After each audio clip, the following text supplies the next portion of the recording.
Hello and welcome to the Openstack Juno live demo.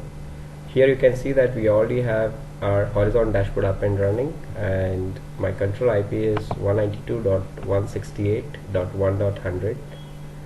Here we're going to log in as an admin account to our cloud.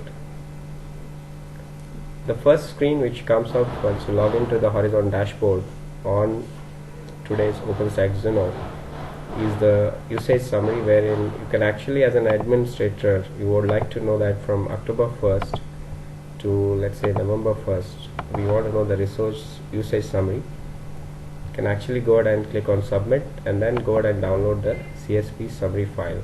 What this file would look like is, let's have a look. It would actually notify you the usage period is October 1st to November 1st 2014, the number of active instances during this period, the number of CPU which has been consumed, the active RAM and the disk stats. At the same time, it tells you by the project name wise. Let's say you have multiple projects in your organization. Each project wise you can actually go ahead and look at the summary. So project A would have on row 8, project B could have on row 9, and these details could be found out. So let's close this and let's look at another tab, which is hypervisor. So at the hypervisor, you could actually see the summary of how many virtual CPUs are existing in your entire cloud. This dashboard gives you a very good overview of graphical representation. So we have consumed 1 CPU out of 4 CPUs in our cloud. At the same time, 1 GB of memory out of 5.8 GB of RAM, and the disk utilization is 1 GB out of 96 GB. At the compute host level, it will actually start listing all your hosts one below another. So currently I have one compute host working in zone 1 Bangalore. And also look at the hypervisor which I have used is Ubuntu KMU. So it has a number of CPUs equals to 1 being used and 4 CPUs total. And we also get to know on each host what number of VMs are actually running. So often virtual machines are called as instances in OpenStack Cloud. Let's go to the third tab, which is host aggregates. Host aggregates is a very nice feature which used to be done via command line during Havana release. You could actually go ahead and do that today via graphical user interface.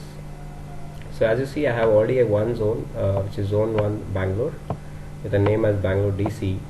I could actually go ahead and create a host aggregate. Let's call it as Mumbai DC, and the availability zone is zone 02 Mumbai. From here we could actually add the host. So if I have all my hosts on my left hand side are the hosts which are not part of this zone, you could just at a click of add tab, it will get added to the zone of our choice. So you can just go ahead and click on create host aggregate. Now you see that we get an error adding host to the aggregate. The reason being one compute node cannot be part of more than one zone, right? But if you have more than one compute nodes, you could actually go ahead and create this. So let's go ahead and delete this host aggregate for now, and you can see that we have let's edit the host aggregate. Probably we can make it as Mumbai. We could have done the same, and you can also see that we call it as zone 1 Mumbai.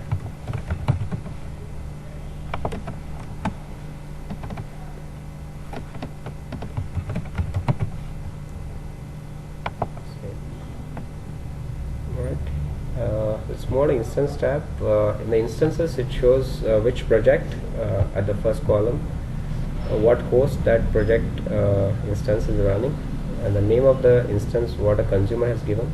If you click on that, you'll get the details like the ID of that virtual machine, the status, in which zone that VM is running, and this is the date on which it was created and the uptime for that. At the same time, it also tells you the specs. It's using M1 Tiny with 512 MB of RAM, 1 vCPU and 1 GB of disk. You can also look at the IP stats. So it is using a private IP of 10.0.0.2 wherein using VNC console I can interact with this VM directly without assigning a floating IP. And also if I want to do a SSH to this machine via my intranet, I could actually do it using the floating IP. The security groups which we have allowed, things like ICMP and port 22 is open for SSH connection. It also shows what images it has been using. So we are using an image called Aceros Linux, and you could look at the log for the instance.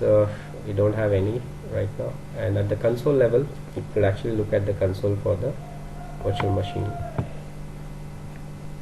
So let's come back to the instance tab and the same stack. What are the other options you could do with the VM? Things like you can create a snapshot of a virtual machine. So let's name it as snap 01. So the snapshot of the virtual machine is now getting created. So note that all your snapshots will be residing under the images tab if you're looking for them. And the best part is now what we can do is we can go ahead and click on snap 1 and launch another instance. That's that snapped VM 01. And now from boot from image, what we used to normally use, we're going to choose boot from snapshot and the snap 01. Access and security, default. Networking, would choose it on a private network. Post creation, you have an option to actually give a file. You can choose a script file what you want to do with that VM after the VM boots up, or you could also type in the commands. So let's go ahead and click on launch. This would take us to the instances page, and you can see that the snap VM1 image name is snap01 and the IP we got is private. So let's go ahead and see how we can interact with this VM. Another way to look at this virtual machine console is go to network, click on network topology, and you can actually go ahead and click on 01 snap VM, click on open console. You can see, as we see, that VM is booting up now.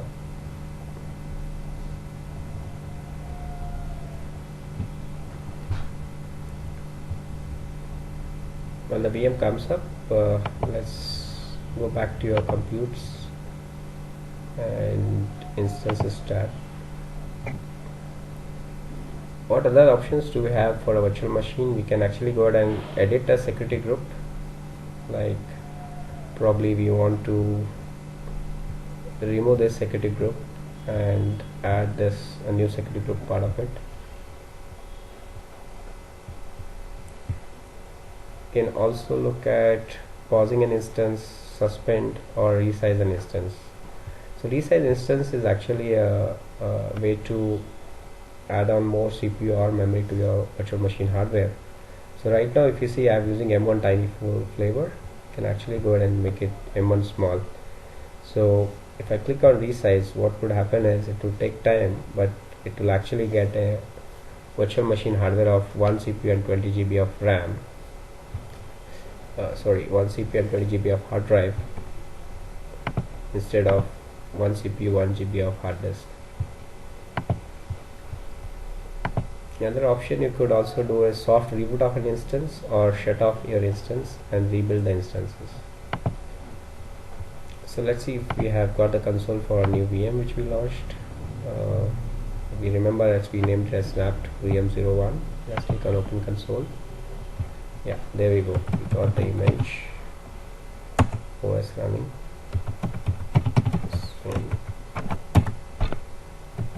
Let's do an IF config to check if we got the network right. Yeah, great. So we have a 10.0.0.0.4 IP address. So let's do an ls command. You see that I have a file named as cloud enable. This I created during the virtual machine 1, just to see that the image which we used was a snapshot volume of the VM. So all the image whatever files were existing are still available when we launch a new instance using a snapshot.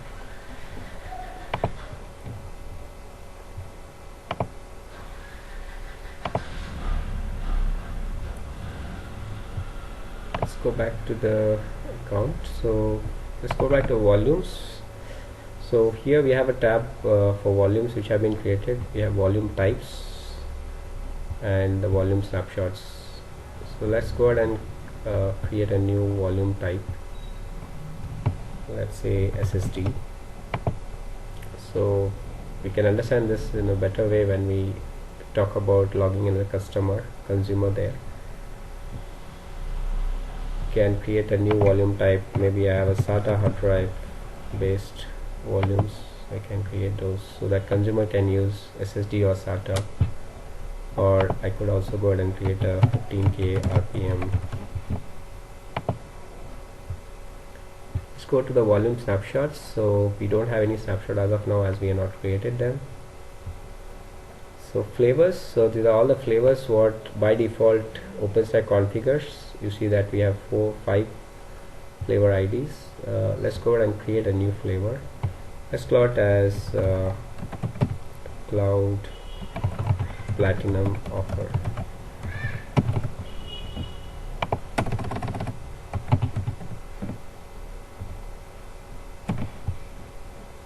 Let's give it a name like 6.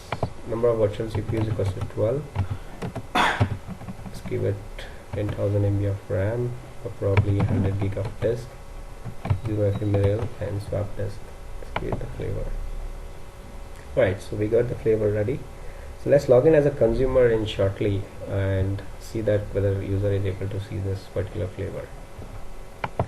On the image section, you can see all the images in your cloud. So right now you see that I have an image which is Cirrus. If you want to create a new image, it's just a mouse click. Just let's say I want to have an RHEL image. You can name it as RHEL. Go browse for the image file. Choose the file from your drive and select the format. So since you're using KVM, you could actually use QCurve format. The architecture is x86. Minimum disk you want to have for this VM and the minimum of RAM. Let's say I will give it 10 GB of RAM and 100 GB of disk space. If I click on public, what would happen is possibly whenever a consumer logs in on OpenStack dashboard, he can actually go ahead and use this image. There's an option, if I uncheck this and create an image, what will happen is the image will be existing in the admin dashboard. However, the consumer will not be able to use this image. So right now, to save time as part of this demo, we are not going to create a new image, but 100% it will work. If you have an IMG file format, you can just click on create image. Networks, as you see, we already have networks on our dashboard.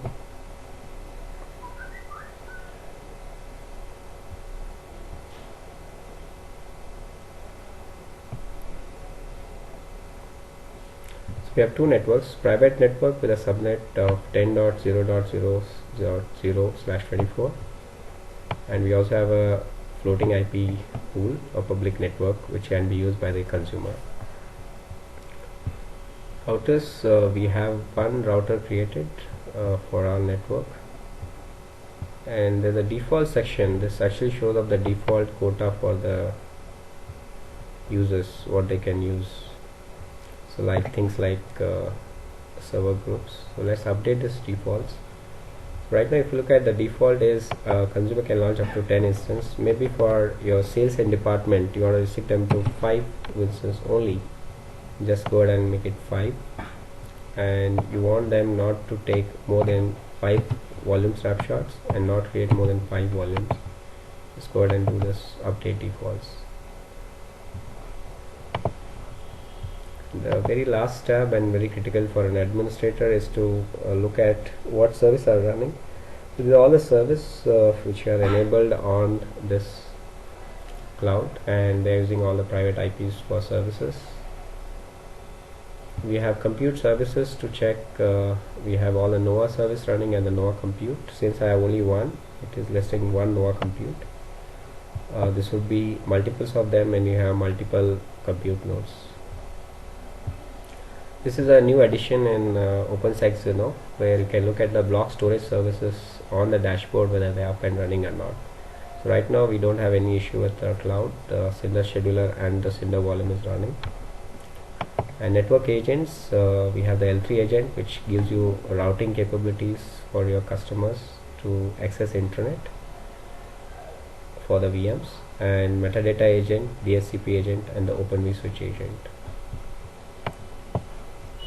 Let's go to the next tab, which is identity. So identity is a part of Keystone. You can see that by default, when you're setting up your cloud, you need an admin account, admin project, and a service project. Let's create a project for your customer. So let's say we have a ABC Software Limited company, and they have two teams, one sales and marketing, and the other team is the R&D department. So right now we'll create a project by name R&D and create a consumer, the employee of that R&D team, log out of this dashboard and log in as a consumer. So let's name it as research and development.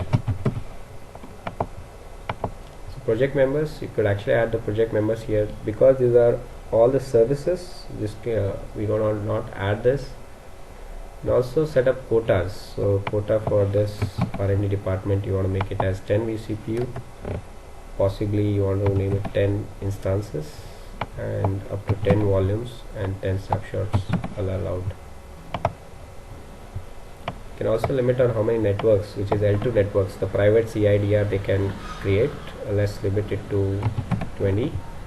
Number of virtual ports they can use, and the number of virtual routers they could create with the number of subnets. Let's go ahead and create this project. We'll add the user shortly.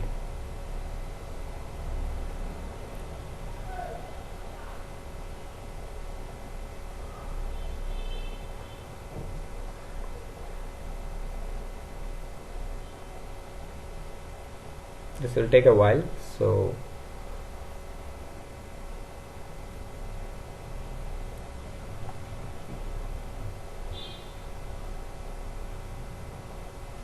okay, great. So the research and development project is created. You can now click on users. So create a new user.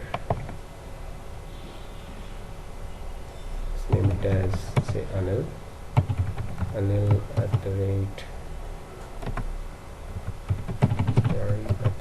@cloudenabled.com.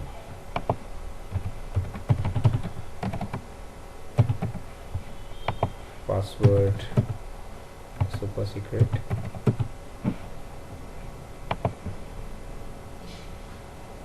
And now we can add him to a project which is research and development as a member. And now let's go ahead and create a user.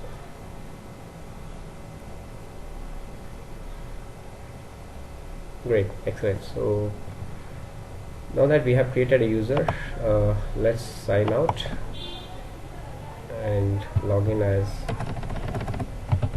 the consumer.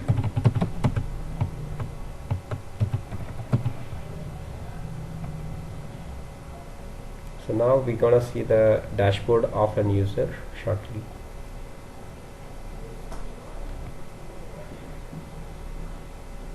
Great. So you can notice that I'm part of research and development. So earlier it was not available because I logged in admin, and here it shows up the username for my account. So as a consumer, you see that I created a project where I limited him not to launch beyond 10 instances, so I could see that, and I could also see the number of floating IPs and the RAM he could utilize and the storage. Then as a consumer could also go ahead and check what are the usage he has done so far from October 1st to November 1st, for example, and he could also actually go ahead and download his CSV summary.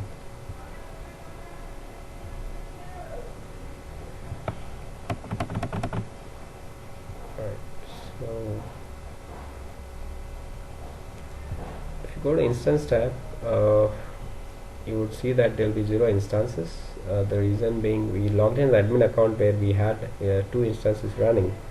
Now there is a consumer dashboard and he's not launched any instance as of now. This could take a while.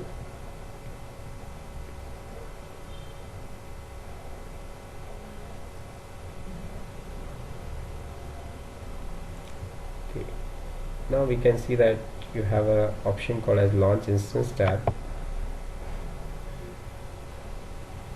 where consumer can create VM01, select the source, which is image, and then select the templates. Default networking, he has not created any network as of now, so he cannot launch an instance. So what we could do is go ahead and click on networks, click on networks again, and create a network. So consumer can create his own network. So let's name it as my private network. Subnet my private. Let's give it as 10.0.1.0/24, 10.0.1.1, and we are enabling DHCP for this customer. Let's click create. So now we have our private network created.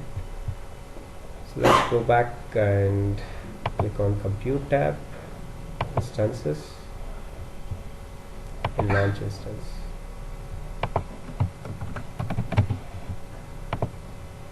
Move from image, number of instances 1, send security, let's give it default.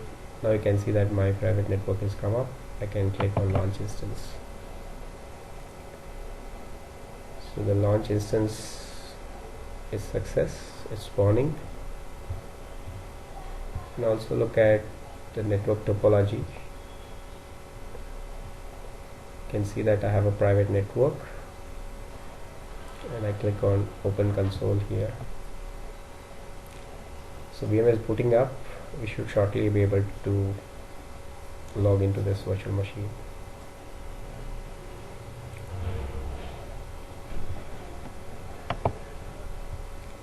So till that VM boot happens, you can also look at other tabs like access and security.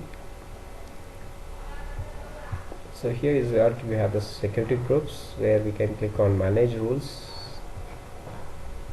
and add a rule. So maybe we want to enable to configure a MySQL server. So you can actually go ahead and click on add MySQL. So this will open up a MySQL port for your virtual machines. If you want to enable remote login to this machine, you can just choose SSH.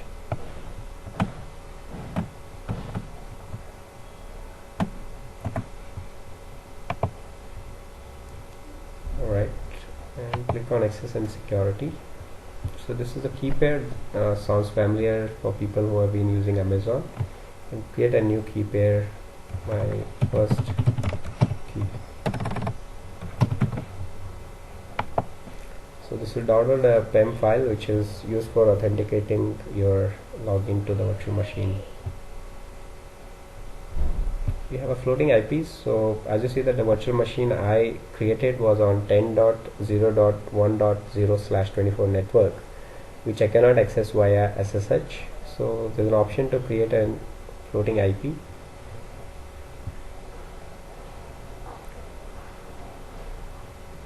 So from my pool, and this is my floating IP pool from which the consumer getting an IP address 192.168.1.122. So let's look at the status of our virtual machine.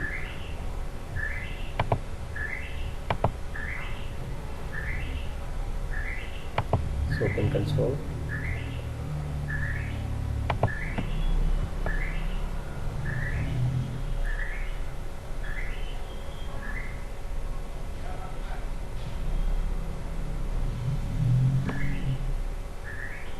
Alright, great.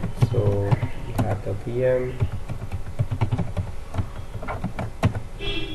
Let's run the ifconfig to verify if we got the IP address properly.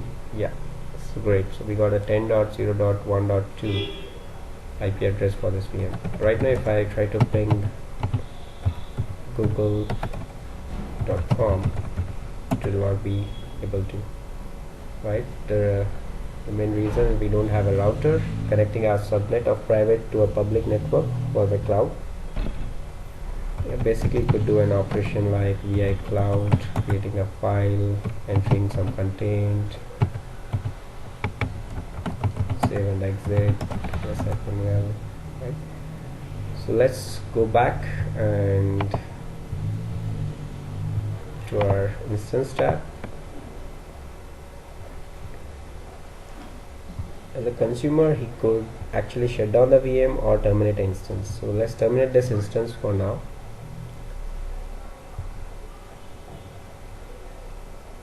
So the schedule is open. So let's now log in as administrator again.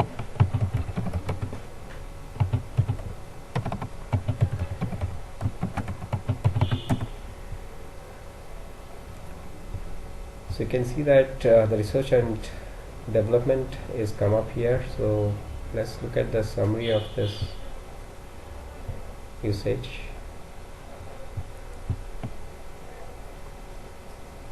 You can see the CSV file is changed to a certain extent. So you can see admin account, 2 vCPUs, 1 GB of RAM and 1.64 hours of usage. At the research development team, as you did for 6 minutes only. As you saw that I logged in as Anil.Bidari and consumed a VM for 6 minutes. So that's being tracked in this cloud today.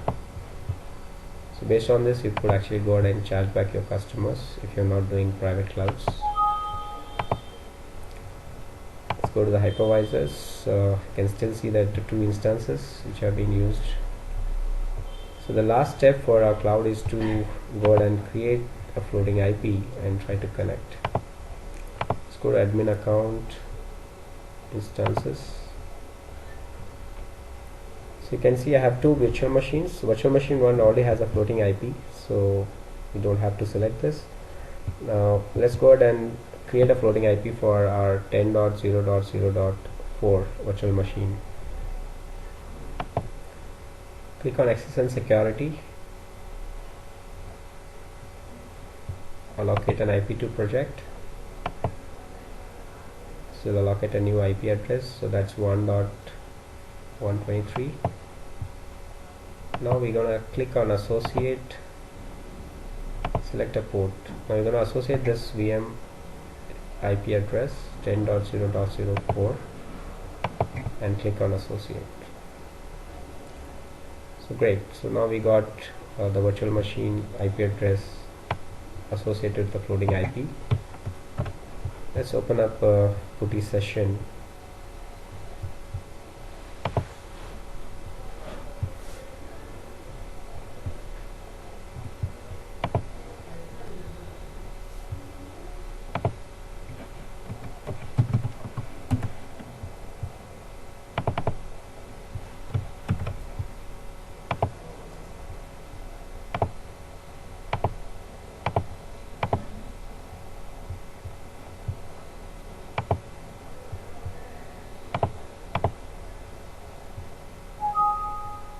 Great.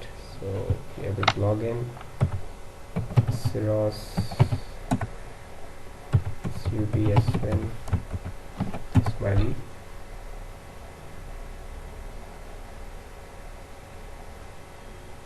Great. Here I have config, and you can see the Intel IP address of this VM. Let's go back to our dashboard.